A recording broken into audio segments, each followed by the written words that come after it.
ఈరోజు అండి వరిపిండితో పప్పు గారెలు చేశానండి. చాలా బాగా వచ్చాయండి, కరకరలాడుతూ.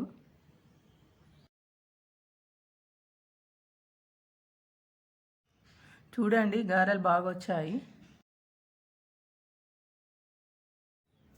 ఈరోజు అండి గారెలు చేస్తున్నాను. వరిపిండి తీసుకున్నాను, అందులో శనగపప్పు, పల్లీలు, నువ్వులు, జీరా, ధనియా, నల్ల నువ్వులు, మిర్చి పౌడరు,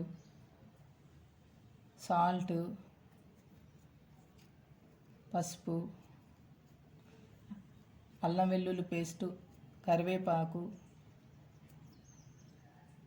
నెయ్యి కూడా వేసి మిక్స్ చేయాలండి. పిండిలో అన్నీ వేసాను కదండి, మిక్సీ చేయాలి. మిక్సీ చేసిన తర్వాత వేడి నీళ్ళు పోసి కలపాలండి. మెత్తగా అయ్యేటట్టు కలిపినాక గారెలు చేయాలండి, బాగా వస్తాయి.